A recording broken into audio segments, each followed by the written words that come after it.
Welcome to the Bougie Baldie Podcast with your host, Kellie Rhymes. Hi, everyone, and welcome back to the Bougie Baldie Podcast. Today, we have an awesome episode, and we have a lady here who is awesome. She's wonderful, and she is starting a new Toastmasters group. We're going to get all into it. But first, let me go ahead and introduce Samantha. All right, so Samantha is a dedicated member of the Toastmasters International's Club since 2011. Samantha has earned 3 Distinguished Toastmaster DTM awards and received multiple accolades, including Toastmaster of the Year from 2017 to 2018 and Division Director of the Year in 2023 and 2024. Throughout her journey, she has served in various leadership roles, such as club officer, trainer, area director, district PQD assistant, and club quality chair, helping to mentor and support clubs and members in achieving their communication and leadership goals. Now, she is excited to introduce Bald Confidence Toastmasters, a prospective club dedicated to empowering individuals to speak with confidence and authenticity. This new initiative is all about embracing who you are.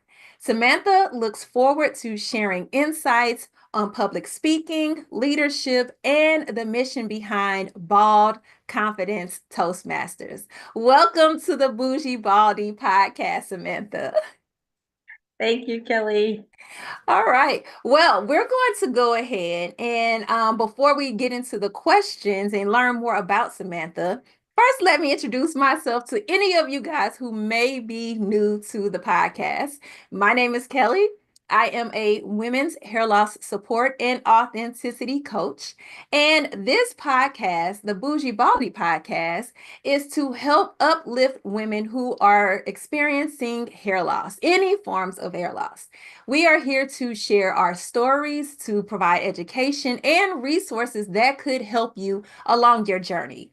I want to take you from insecurity to confidence and make sure you step into your true, authentic self. All right, so Samantha, we all see that you also have hair loss, just like myself. So can you share with the audience your hair loss journey? Absolutely, Kellie. Thank you. And thank you for having me. I'm so excited to be here today. You're My welcome. hair loss journey, my bald hair loss journey is fairly recent. It's been about 4 years, so just prior to COVID. Now, I must confess, though, I did not have the healthiest relationship with my hair. I really did not like combing my hair. And so I had locks. I had locks for about 20 years. And then they started to thin at the crown. Then I got COVID and I got a migraine for 18 months. Oh my goodness. During that time, I had to make a decision. Either I deal with the thinning here from what I was told was tension alopecia, or I focus on my health and trying to get this migraine out of stasis. Okay. And I decided to grab the opportunity and shave my head. I didn't get permission from anyone. Well, do you need permission? It is your head. It was a bit of a shock to my family, and it was not, though, a shock to me. I really loved the bald hair look, style. It wasn't what I've heard from a lot of women is it's a shock, it's a trauma for them. And for me, it was just like an exhale. It was just like finally what I was meant to be, just bald. And so for me, it was just really having to deal with other people's expectations. And I've slowly grown into being able to admit that I like being bald. It's not a hard thing for me. I really do love being bald. And I shaved my head in 2020. Mm-hmm. And then I started to find bald communities and get involved in bald communities. And I was really, really surprised at just how many communities there are out there now. Yes, yes.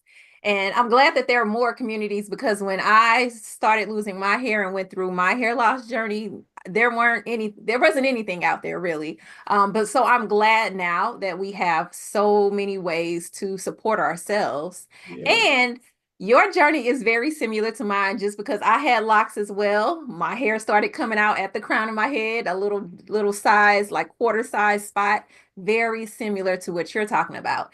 But I've also heard many women talk about and tell me that they have experienced and still are experiencing hair loss because of having COVID. I don't know if it was COVID in general that is causing it, or if it was vaccinations. Like, I don't know if there's a clear answer to that, but you are not alone. There are so many women out there who are still experiencing the after effects of having COVID. So go ahead and let's move on into the next question here, because I know you started your Toastmasters Club based off of your journey, right?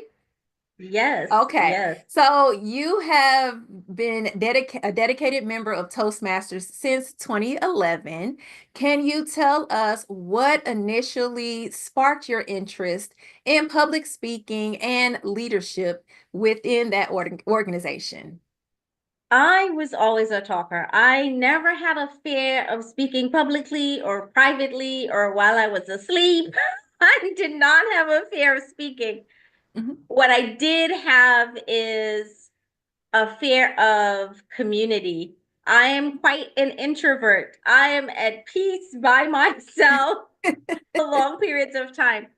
And what appealed to me in the Toastmasters organization is the sense of community. My first Toastmasters club that I joined was a corporate club at the place that I worked at the time. Mhm. And it was an opportunity for me to get out of my corner cube and meet other people in the organization in different departments that I would not have normally encountered in my day-to-day tasks. Okay. So that is what sparked your interest to get into the organization. Now, you've earned 3 Distinguished Toastmaster awards, and that is like no small feat, of course. What do you think these achievements say about your commitment to personal growth and the Toastmasters mission?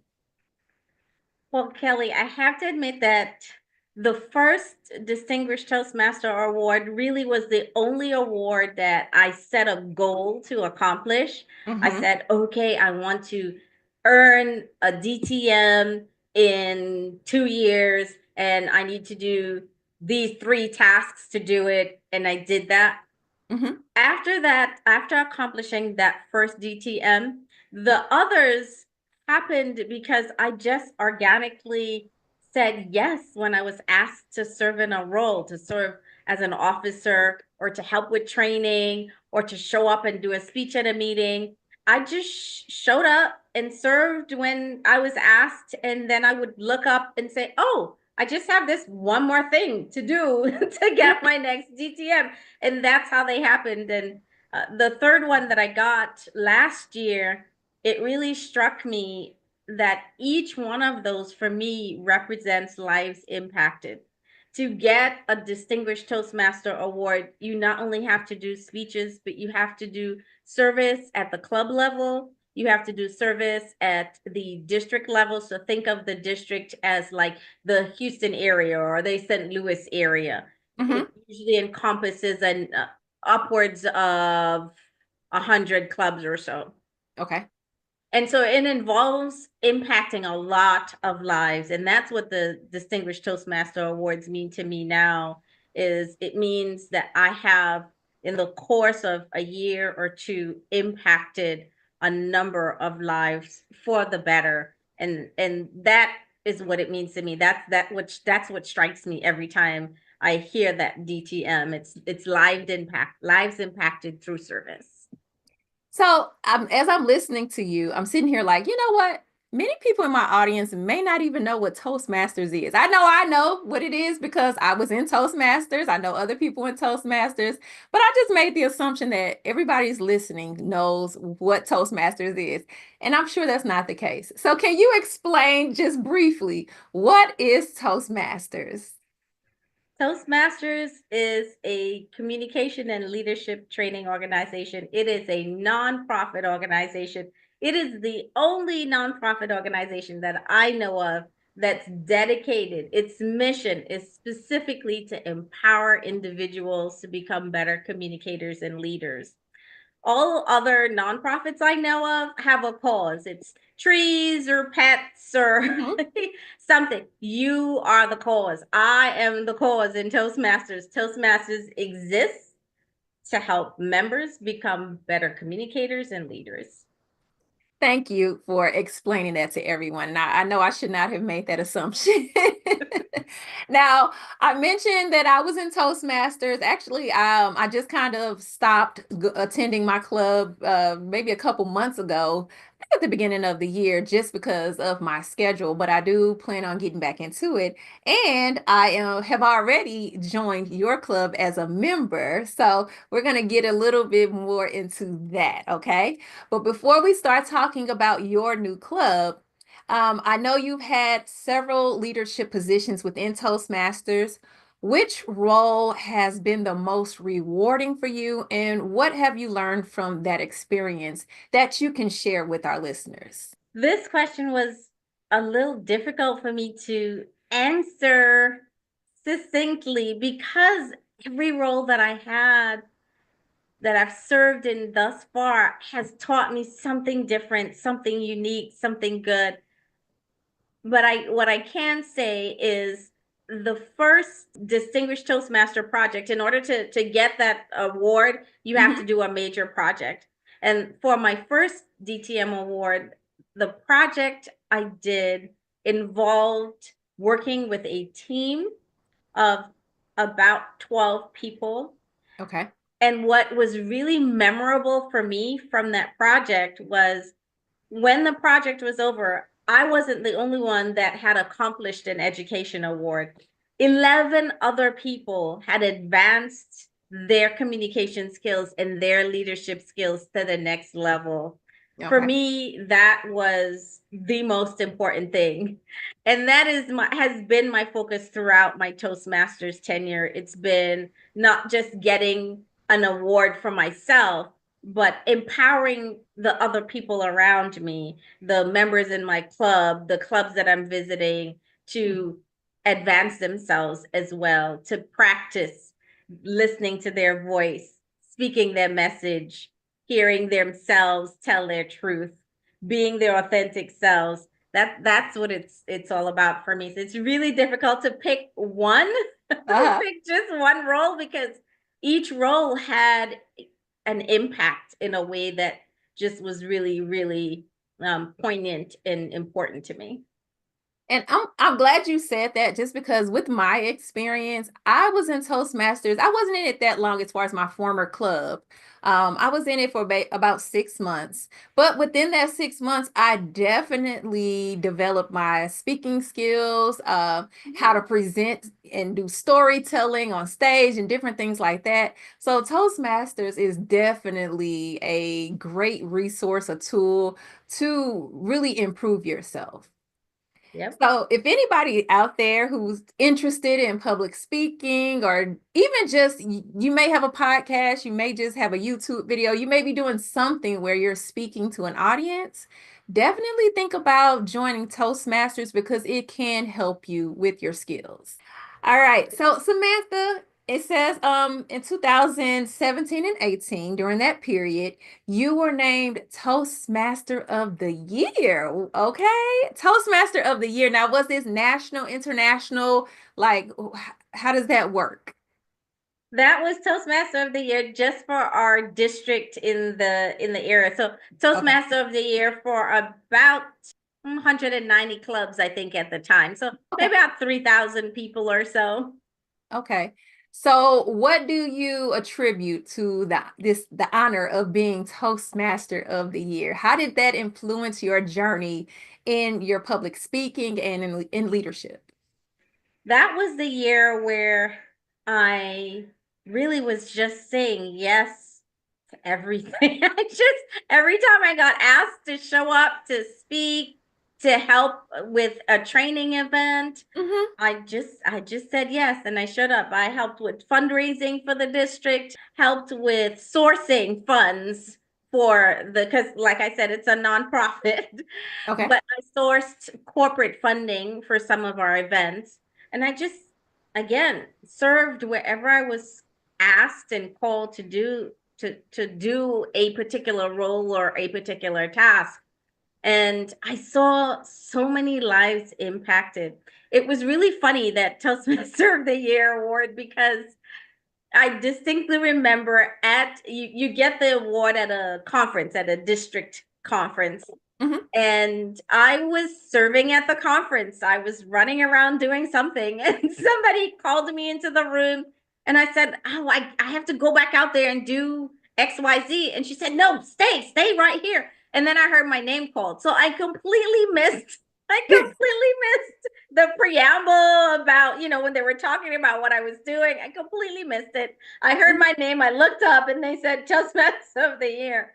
So what it did for me was it really solidified the fact that I'm here in this organization for the people, not for the accolades, for the service, not for the rewards.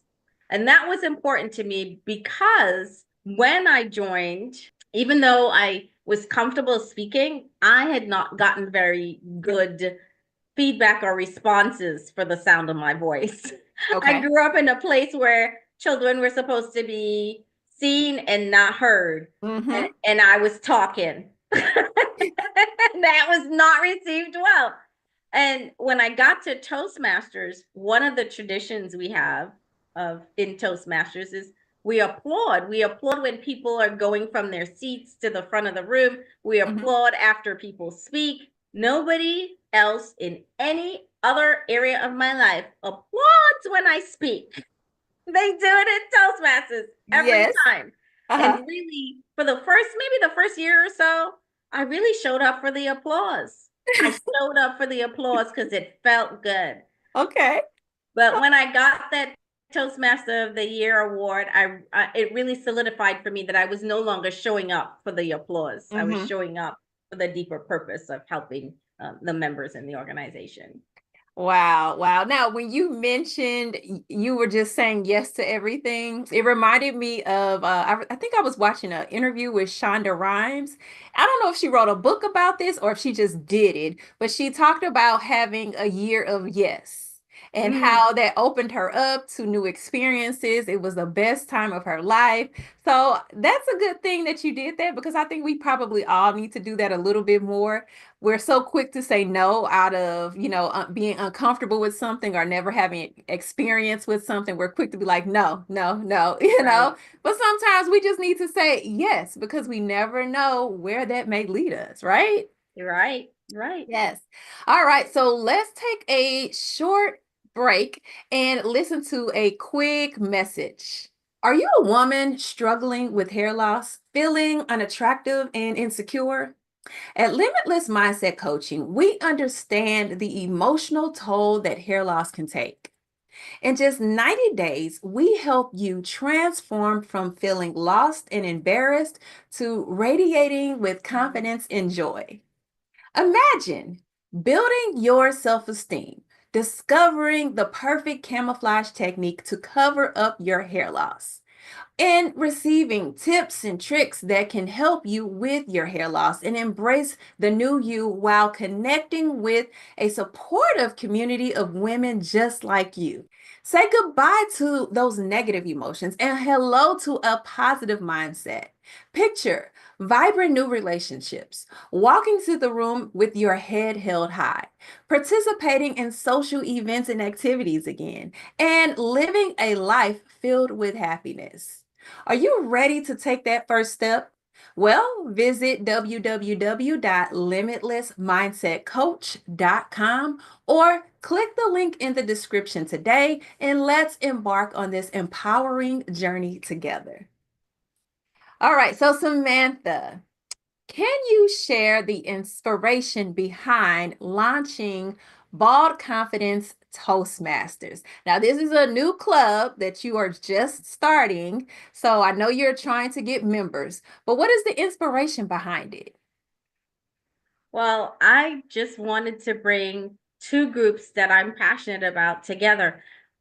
When I started my bald journey, when I shaved my head and I joined these communities, I kept seeing women talk about the pain of their journey and the lack of confidence that they had. And I heard how much they were struggling with their confidence and just feeling comfortable in this new look. Mm-hmm.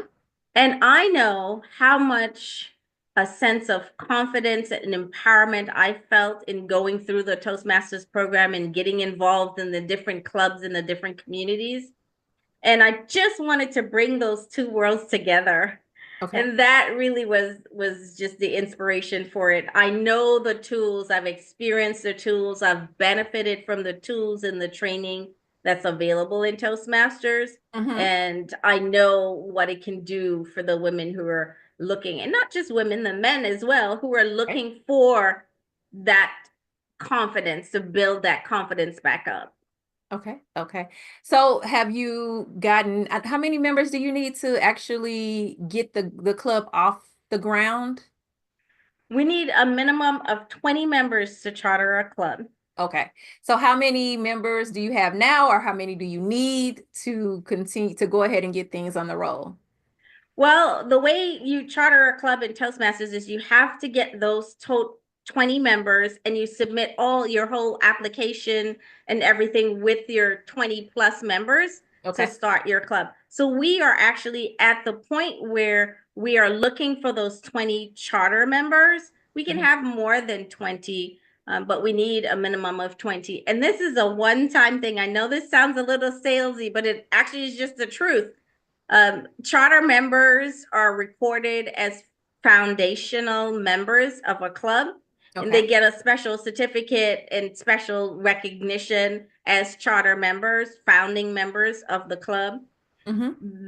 Members who join after that first initial charter are members in good standing, and we appreciate those members, but it's not the same as your founding members who get that special certificate and are recorded in Toastmasters International in perpetuity as the founding members of the club. So now is the opportunity to just become a founding member of Bald Confidence. Once the club charters, once we get those first 20 members and we charter, then you just can become a member. You can't become a charter member anymore. Okay. Okay. All right. So you guys, you hear that. If you want to participate in Toastmasters, and in particular, this club, okay, that Samantha is starting, she is looking for charter members. So make sure you sign up. Now, I will be putting the links and everything you need to know to sign up for the club in the description of this episode. But definitely make sure you sign up. I'm sure there's information on the site, correct, to give general information about the club. So you guys go check it out and, participate. Again, this is something that will help you. This is self-improvement, and it does not cost a lot. Can you tell everybody how much the dues and fees are to join the club? Yeah, if you've not been a Toastmaster before, you'll pay a one-time $20 new member fee, and then it's $60 every 6 months. So $120 a year. It's billed in 6-month increments, and a $20 new member fee. And that is just by far the most value that you can get for that money. There's 300 core competencies that you get delivered in the educational, what we call Pathways program, that's online. And so it's a huge value for the money. You actually can, and there are testimonies of people who have gotten promotions at their jobs because of their involvement in Toastmasters. There are a number of leaders of other countries that are active Toastmasters. The value you get, not just from the educational material, but from the professional level of interaction that you get. There are doctors, lawyers, writers, creatives that voluntarily give their time to Toastmasters and to the not just their local community, but the global community. And you get to partake of all of that for that $60 every 6 months. So yes. And it's definitely worth it. We're in the club that I was in. We had people from all over the world. It was definitely great networking. It was good to learn about different cultures because as people speak and give their speeches, you learn about them, right? So it was great. I had a great group of people, and I'll probably get back into that same club as well as yours. I just gotta slow down and have some time to do all of these things. But one thing I also wanted you to share with the audience is how often does the club meet? the target for this club will be to meet twice a month, the second and fourth Tuesdays at 6:30 Central Standard Time.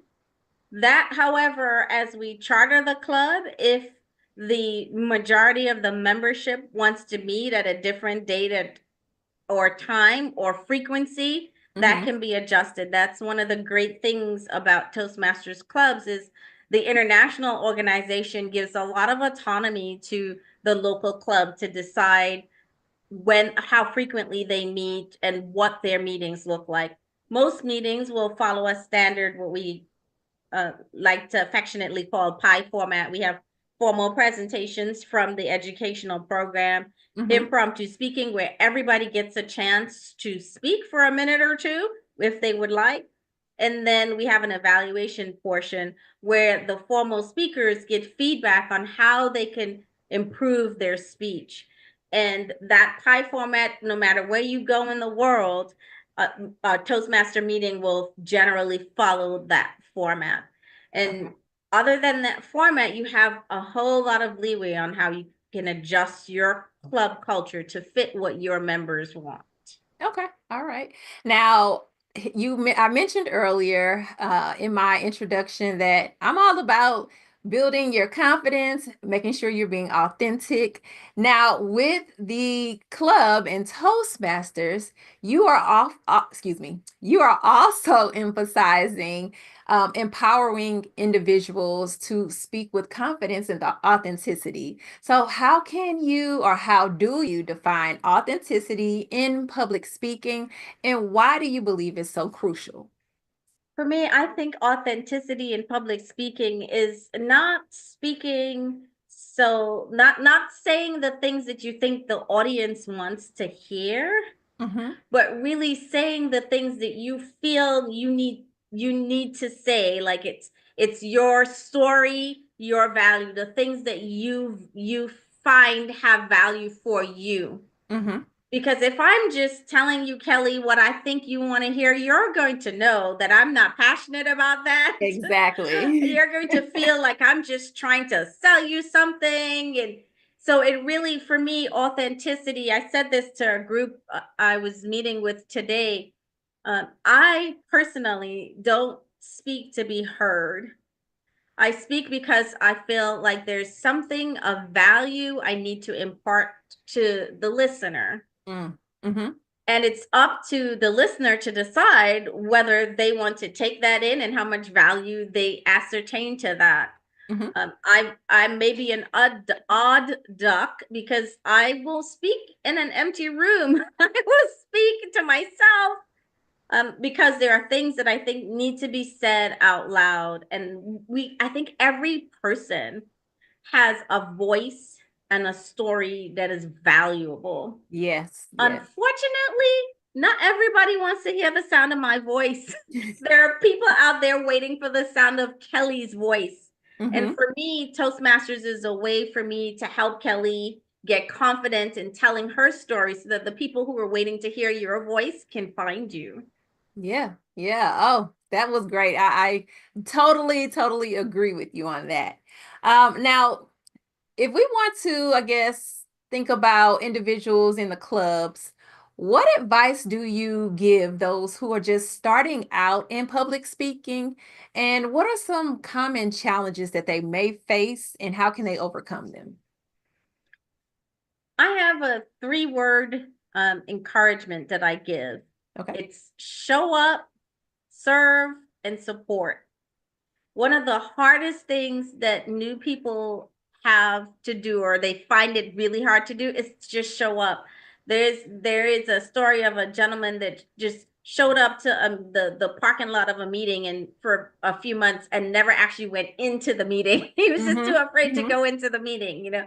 So show up to your club meeting, show up to other club meetings. If you're too nervous to show up in person, show up online. There are online club meetings all over the world, and you are welcome to all of them, even the restricted meetings where you need to be an employee of a specific organization. Usually it's you need to be an employee to become a member, but you can still visit the club. There are very few clubs where you can't visit as a guest. So show up, get in the room, get online in the room or in person in the room, and then serve when you get comfortable enough, however long that takes for you, whether it's one meeting or 15 meetings.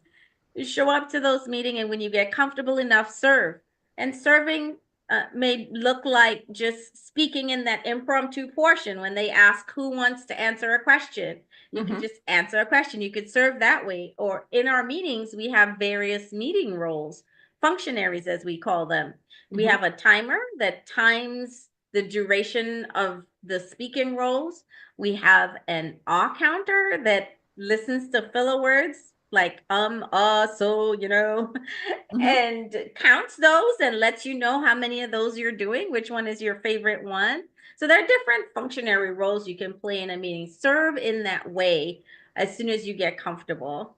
And then support means you don't show up to the meeting just so you can get something. You show up to the meeting with the intent of giving something, whether it's feedback for a speaker, whether it's giving somebody their timing, giving them encouragement. Most meetings will give you the opportunity to give feedback to a speaker, whether you're a formal evaluator or not, or you can send them a note in chat.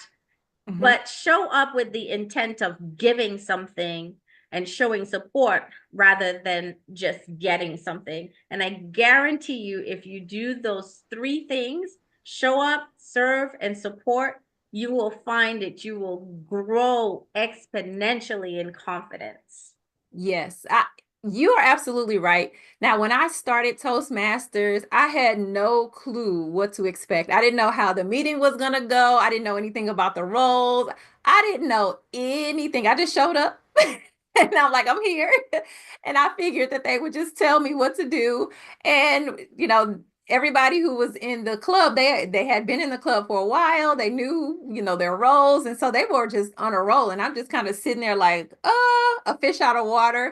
But as you said, I kept showing up and I kept basically I just made I just got uncomfortable. That's just really what it was. I mean, even if it was something I had never done before, which was all of it I had never done before. I've done public speaking, but as far as the roles and different things that go on in the club, yeah, I had no idea, but I just had to jump in. I had to jump in. I had to ask questions. I had people in the club that kind of provided some mentorship. So, you know, we would have calls outside of the club, and I was able to ask questions. They could explain things to me, how the Toastmaster portal worked and how to take your courses and your pathways and different things like that. I had no clue. So they were a tremendous help. So you guys don't think that you just go to this club and no one is going to be there to support you. No, that's not what this is. People are ready and willing to help you to succeed, really, and give you the tools that you need. So don't be afraid. I know it may be a little scary, but even if you show up the first time or a couple of times and don't say anything at all or say very minimal, you have to make yourself get comfortable and just really jump out there and just try. I think the easiest thing for me to do when I first started was the those little minute talks, the round Yeah. table talks. Yeah. Yep, those were the easiest for me to kind of like get comfortable to jump in or even take the role of the leader of the table talks so that I was contributing to the group and not just sitting there listening. Well, Toastmasters International has, it's a 100-year organization. It's been around 100 years, and they have truly gone digital now. If you go to toastmasters.org, there actually is on the membership tab, there is information on all the meeting roles. There's also a short video on what to expect at your first meeting. So if you're nervous about going to a Toastmasters meeting and not sure what to expect, you can go online to toastmasters.org, go to membership, and there's information there on what to expect at your first meeting, what the meeting roles are, what to expect from them. So you can get comfortable with the format and the content online in your own time before you ever even show up to a meeting. Okay. Okay. Yeah. See, at that point, when I first started, I didn't even know anything about all of the information in the portal. I'm just like, I'm here. Showing up is half the battle. Exactly. All right. So I know you have been involved in Toastmasters for a while, and I know that the program has changed, over the time since you've been in it. So what are some of those changes that you've noticed, and how have they benefited other people or benefited the organization in general? Oh, well, when I started, we had manuals, like physical books. Oh. One was called Competent Communicator and one was called Competent Leader. And I would lose them all the time. You would have to do a speech and go to the vice president of education and get them to sign your book. And then I would lose the book and I'd have to do the speech over again. Now we have an online, digital, dynamic, interactive, and ever evolving education system. You can do it on your phone, your tablet, your laptop, your PC. You could do it while you wait online somewhere. You can do it anywhere. And what's really great about it is you can give feedback when you finish your levels. Each their paths, think of them like courses. And there's recognition in terms of digital badges, as well as clubs can get ribbons and pins. I have a pin here for the Distinguished Toastmaster. So there's lots of ways you can recognize accomplishments. For one of the key ways for people who are still in business and want their supervisors to know what they're doing, Toastmasters International will actually send a letter directly to your supervisor saying, Kellie has completed this award level and she has done XYZ to get to this level. And there are people that have gotten several promotions because their supervisors have seen what they've done and have gotten that letter. So the program is way more incorporated and robust and digital. I really admire the way Toastmasters International has evolved over time and survived COVID. If we didn't have this digital program during COVID, the organization would not have survived, because pre-COVID, we had to report to a physical meeting location and clubs were, geographically organized. Now I can attend a club meeting in Ireland because it's online. So the program has really evolved as its members have evolved. And as members continue to give feedback on the program, they're continually and dynamically updating the digital program. It's one of the benefits of being digital. So I'm just really proud of the way that the program is growing to continue to meet our needs. Good. Yes. So you guys understand that. I just want to make sure it's clear. You can attend Toastmaster meetings in person or online or both. Okay. You can join more than one club. You can be a visitor at multiple clubs. So you do have options. And there Right. are different clubs that are dedicated to different types of speaking and different niches. I do believe. Am I correct in saying that, Samantha? Yes, absolutely. Absolutely. You'll find a corporate club, let's say a club in an oil and gas company might be completely different than a club in a real estate company. And those corporate clubs would be different culturally than a community club. There's a club that's based on poetry. They Mhm.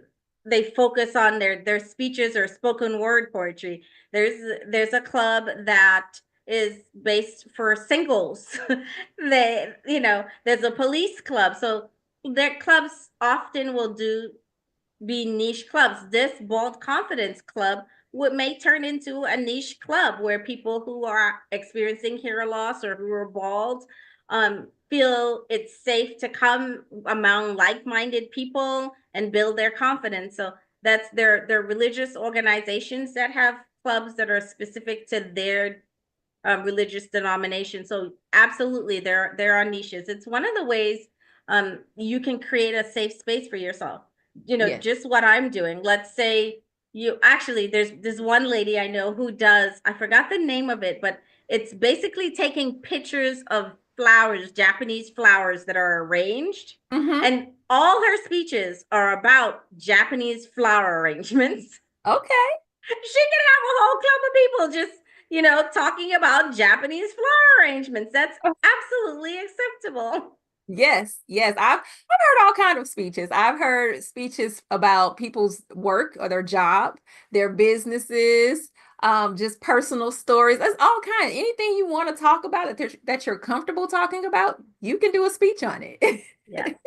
Yes. So I know community is important. Building community is important for professional and personal growth.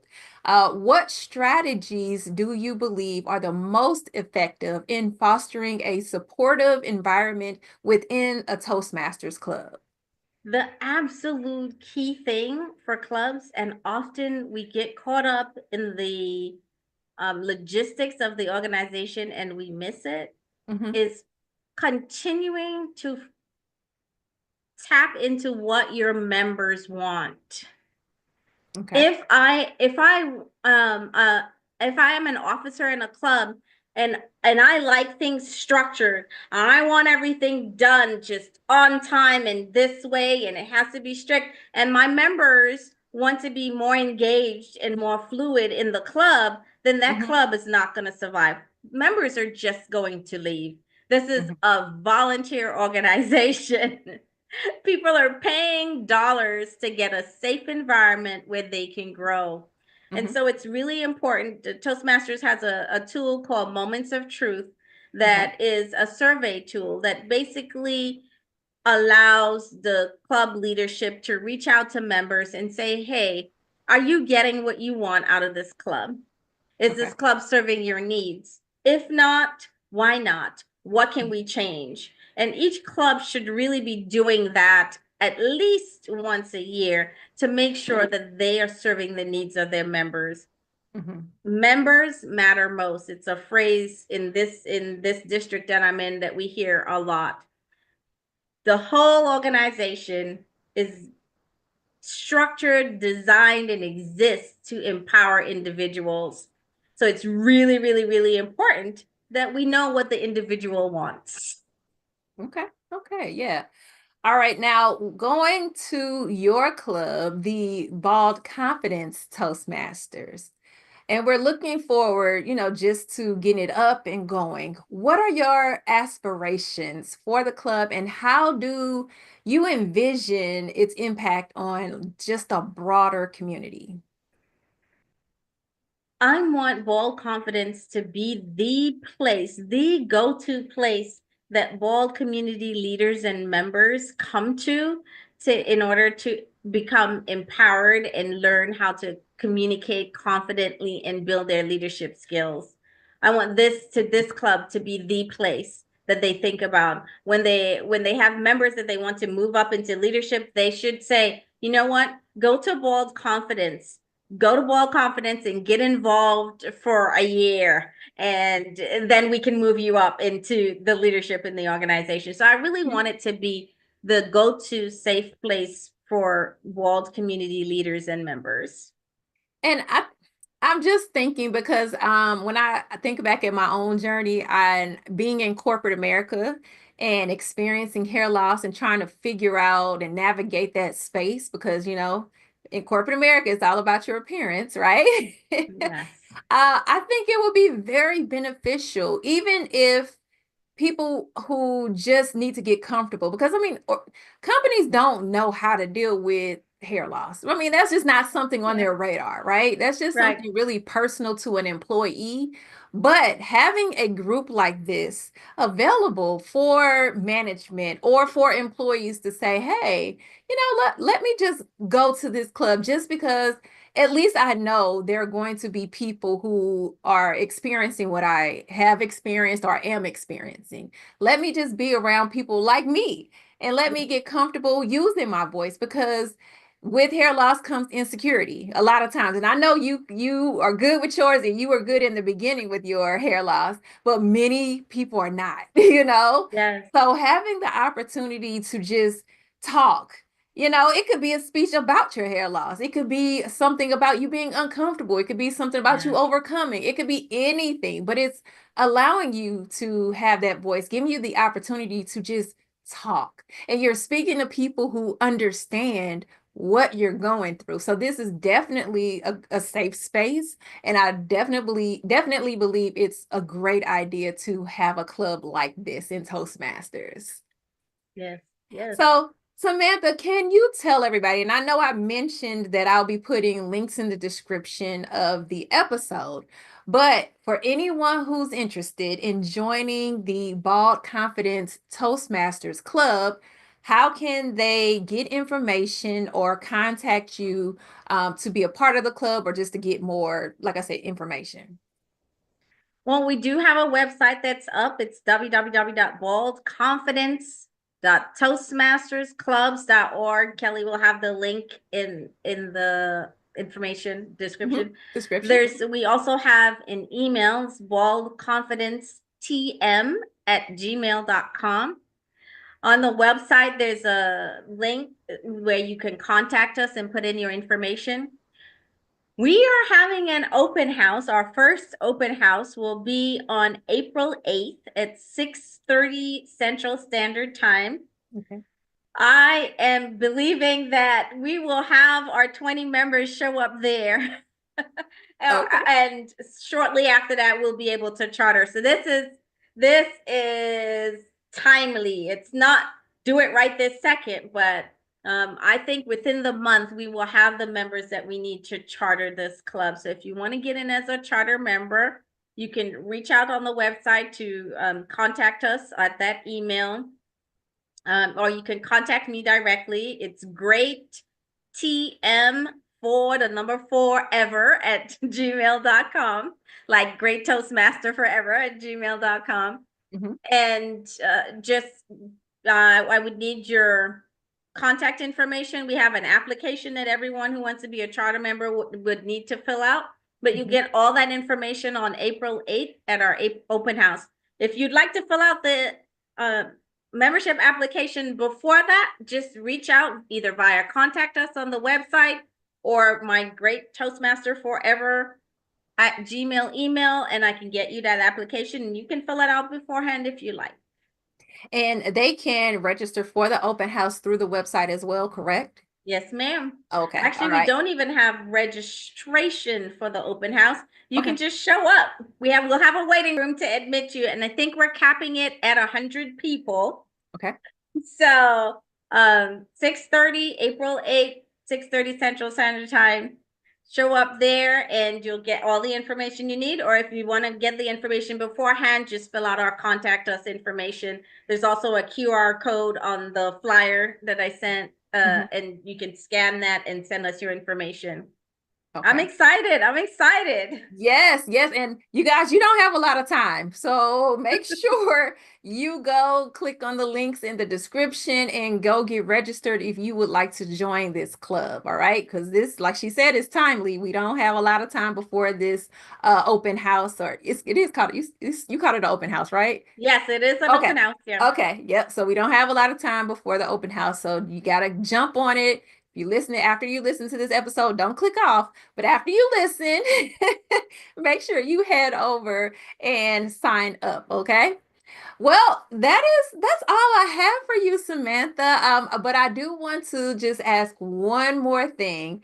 If Absolutely. you could leave the audience with any advice or anything you would want to say, any well wishes, what would you like to offer the audience? Oh, I'd like to say that your voice matters, your story matters, and it's really, really, really important for you to understand that and embrace that and get confident in the fact that you have value. Your voice and your story has value, and there are people who are waiting to hear what you have to say. Yes, yes. Well, thank you so much, Samantha, for coming on the Bougie Baldie Podcast. We appreciate all of the work you do, the support you are providing to people with hair loss. Thank you so much. Thank you for having me, Kelly. This was so much fun. We must do it again. Thank Yes, you so yes, much for yes. having me You here and sharing my voice with your community. I appreciate you. You are absolutely welcome.